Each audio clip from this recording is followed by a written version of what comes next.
Well, hey there, sweep those aliens out your chimneys, cause it's time for Cinema Recap. Today we're checking out Gantz. Movie about an ET hiding in your closet. Let's get ready to warp into a new dimension. And as always, spoilers ahead. Let's try to start with this young man reading a very poetic book in the subways, until he sees a risque ad and his neurons start firing. Then someone familiar swings by, then he just ignores it. Then some lunatic falls into the tracks and a train's coming. The familiar guy jumps into the tracks to try and help him. He needs some help because he's drunk, and then he recognizes Key Kurono, so he calls out to him. Key ignores the man, so he goes to hoist the man to safety alone. Nobody helps Masaru Kato, but then Key changes his mind and gives him a hand. Then they both lip lock with a speedy train. Their doomed fate is cancelled because it appears the pair had been teleported into a random room with a select few people. In the middle of the room, there's an ominous black sphere. Key tries to get out via the doors, but no luck. They've been transported to a sort of high-rise apartment. Masaru talks about the train incident, so Key lies that he didn't see him at first. Masaru buys it, and they both realize they've been run over by the train. In fact, another dude's claiming to have been run over by a car. Initially, they think it's Heaven. But suddenly, the black sphere scans a foot. It's just a Tarantino movie. Turns out it's a wet, knocked out, naked chick. One of the guys in suits wants to take advantage of her, but Masaru takes the good boy route and offers her his jacket. Suddenly, the black sphere blasts some weird little nursery rhyme. After that, moon runes appear on the sphere, and it says that all of their old lives are gone. The black sphere wants them to finish off some guy, which he names the Onion Alien. Then the black sphere pops open with what appears to be guns in its slots.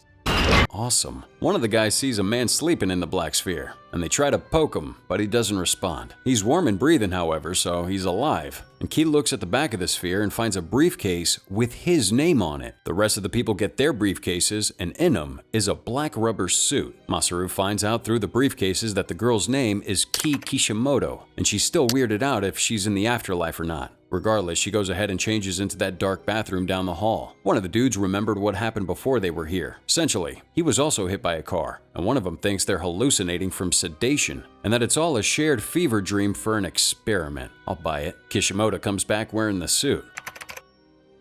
Then Key gets scanned into nothing. Actually, they all get scanned into nothing. The black sphere assigns him to go. Then it starts counting down to 20 minutes. The others arrive at a Japanese street at night. The scummy-suited dude was just about to go home, and then one of them breaks the fact that it's all just hypnosis on TV. There's also a prize of $100,000. Key sees a human figure in the distance. First one to get it within 20 minutes gets the prize money. Some of them start running, but Key, Kishimoto, and Masaru are still in disbelief. The mongrels go after the kid-looking thing with the weird head. In its panic, it tries to offer an onion, but it sneezes, then it makes a break for it. Our three are just loitering around the streets of dark Thomas City. Masaru is onto something, so he books it. Soon, the gang of money-hungry mongrels follow the weird kid into a dark tunnel, and once the lights are on, they corner him. They point their guns, and it opens, and flashes, and then nothing. That's until an explosion of black sludge erupts from the kid, so he scratches them back. Soon they fire some more until the Onion Kid is reduced to black sludge. One of them wants to gun what remains of some more, but Masaru stops him. They all stop until they hear someone dropping something behind them. It's a big-looking guy. The suit guy tries to bewilder him, so he gets his leg chopped off. The rest take aim as he gets hoisted up by the big guy. His wig falls off and he looks like the father of the Onion Kid. They start firing their guns, but the Onion Father uses the gangster guy as a shield. As soon as the delay is over, he's all over the place. Key hears a scream from afar, so goes to check out the noise. Looks like the Onion Father has decimated everyone by Masaru, who slowly creeps out of that tunnel with the Onion Father slowly walking to him. He gets rescued by Kishimoto, who tackles him away with the strength of the suit. The Onion Father throws them all back, as Key hides behind a van. Soon he investigates, but Key takes him by surprise by hitting him with the briefcase. That only annoys the Onion Father, as he was about to slice Key into ribbons.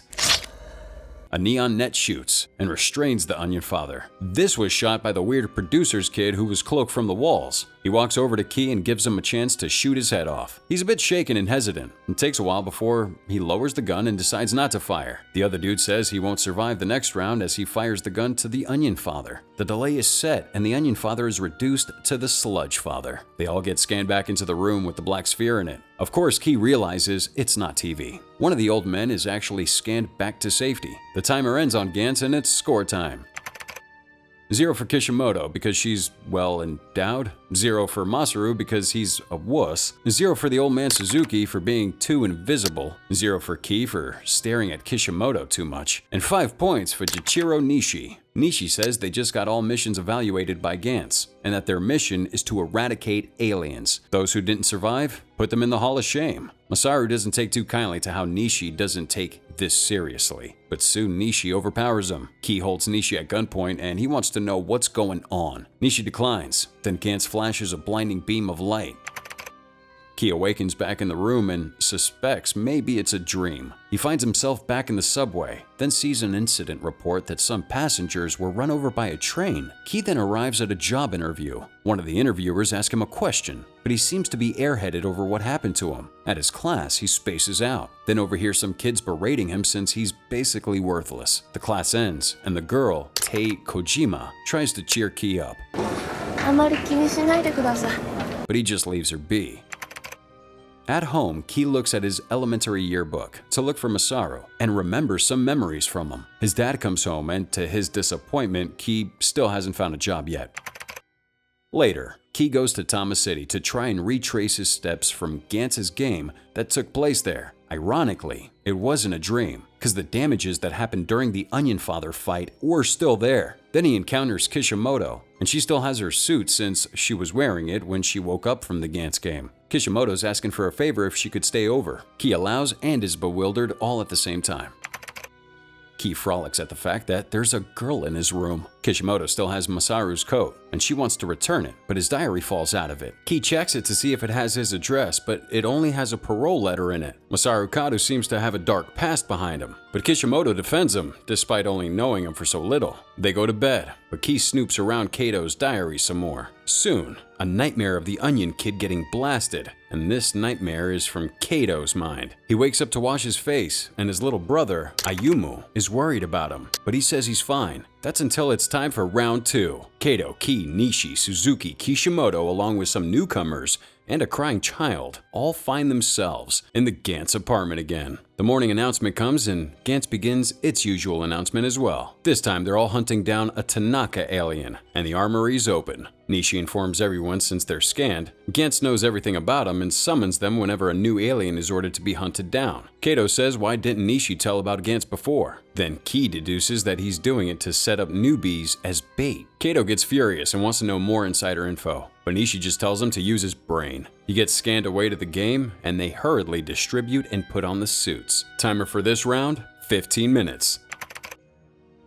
In a dark parking lot, Ryo the little kid struggles to find his grandmother but bumps into something robotic and makes him drop his boombox. Ryo hugs his mother, as it's gonna be their last. The rest of the gang arrive to see that the two didn't make it, and the robot known as the Tanaka alien begins to charge its attack, while Ki tries to defend himself with his still scanning gun. The gun loads on time and Ki only recoils away from the blast. The gunshot blasts Tanaka's boombox, which angers it. It shoots another blast only for Nishi, the cloaked brainlet, to take the fall. The Tanaka alien uses its thrusters and tackles Nishi to the parking lot, where he's beaten mercilessly. His suit's power drains, and he's about to get Godzilla's kiss. Kato flips the robot back. Too bad it tries to aim for him now, but Kato dodges. The robot goes haywire, then suddenly turns off. Nishi's on the brink of the abyss, so he's asking Ki to get 100 points to revive him. He fades, and Kato's still shaken from the struggle. Surprise, think fast. Then it tries to blast Kishimoto, but Kato protects her from the blast and from its beatings. Soon Kato's on the ropes, but Kishimoto whacks his head with an iron bar. This doesn't work on the consecutive hits as it throws Kishimoto away, and soon it jogs for Ki and pounds him. But his suit charges up and it punches the alien robot really hard. Now Tanaka's on the receiving end of the punches, but the robot strikes back and has him on the cusp of a laser blast. But Ki fires his gun before it could complete the charge. Cue Michael Bay explosion. From the rubble, they all get scanned out of there. except Ki, who's badly hurt from a point-blank shot. Some water trickles down, and it seems to be oil because it causes a massive explosion. Did Ki make it? The gang asks. Kato wants to know, but Ki's scanned back in perfect condition. Kato's tremendously happy he made it back alive, but it's time for the scoreboards. 0 for Kishimoto thanks to her staring at Kato. Kato, 0 for being stared at. 0 for Suzuki, 0 for Shiraishi, the girl in the coat, and 7 points for Ki. Only 93 to make a hundi and revive Nishi. The grandmother and child are added to the digital morgue, then Ki remembers Nishi's request. So he asks Gantz what happens if he gets 100 points. Gantz replies with the special 100-point menu. Either wipe your memories about the game and be released, or revive any player you like because they have a ray gun. Ki awakens one more time in his room. This time, he has the suit on. The suit is still functional in the real world, so he gives it a little test ride. He discovers it has a super jump with great range and durability. A call comes up and it's Kojima. This girl's super crushing on him like mad. Then she admits she's a manga artist, which she does have phenomenal artwork to show for. Ki says it reminds him of the time he used to protect his friends from bullies. On the other hand, Kato gets a visit from Kishimoto, who wants to return his coat. They talk nearby a bridge about if they're alive or not in the Gantz apartment. At first, Kishimoto wanted to give up, but now she's striving to live, thanks to Kato saving her. Before she could make a cliched confession, Kato admits to being on parole, thanks to him ending his abusive father's life. He says his father would always beat his younger brother, so he wanted to protect him. Then Kato offers to walk Kishimoto home. Kato later catches the news, reporting on some parking lot exploding from their Gantz game. His brother Ayumu notices something bothering Kato. Ayumu had a dream of Kato disappearing, but Kato reassures him he's not going anywhere. Night falls, and it seems that Ki's excited for the game to start.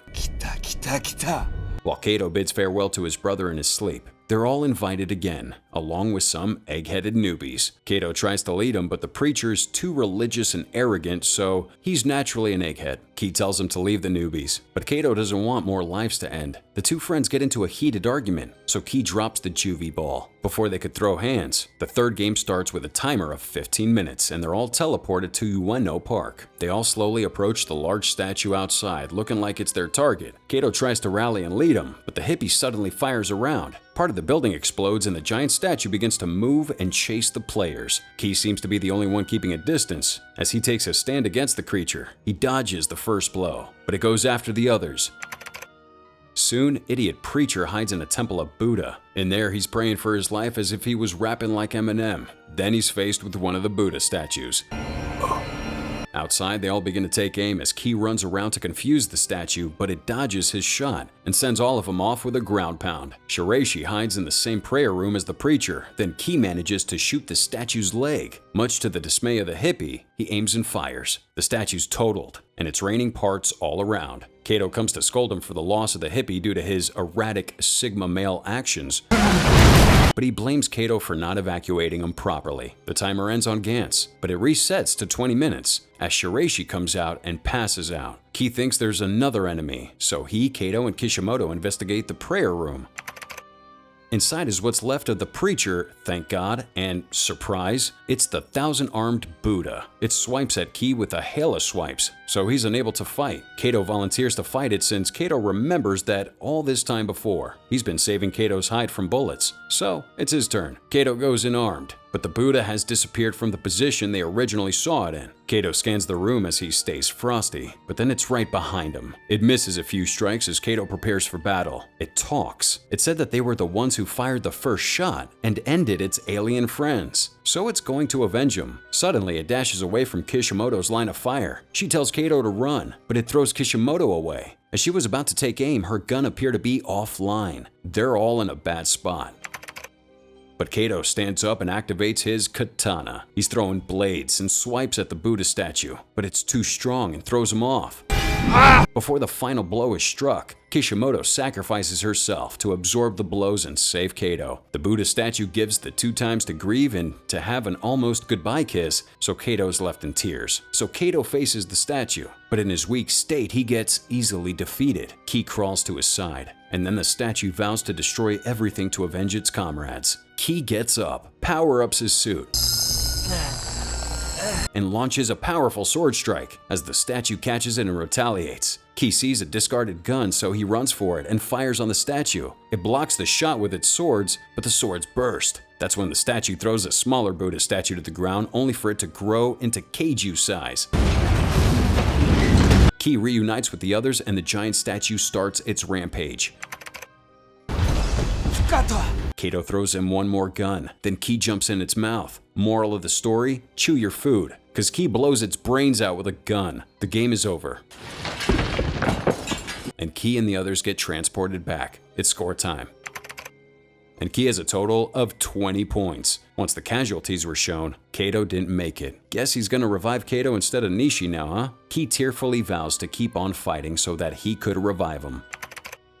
The next day arrives, and Kojima sees Ki is not in the mood today. Kojima is asking what's wrong, but then he goes off to the rails to save some kid's hat. On the rails, he's waiting for the train to run him over, but he snaps out of it once Kojima saves him. Tearfully confesses. Another game starts, and Ki raises everyone's morale, both to the veterans and newbies. The mission begins, and Ki and his crew are ready. Go ahead and take a look at the scoreboard, cause that's it for Gantz. Man, what'd you think about this movie with the world's most dangerous laser tag? Let us know in the comments below with that hashtag cinema recap. This was Gantz by Digital Frontier Inc., starring Kazunari Ninomiya, Kenichi Matsuyama, and Natsuna Watanabe. Until that next game, see you later.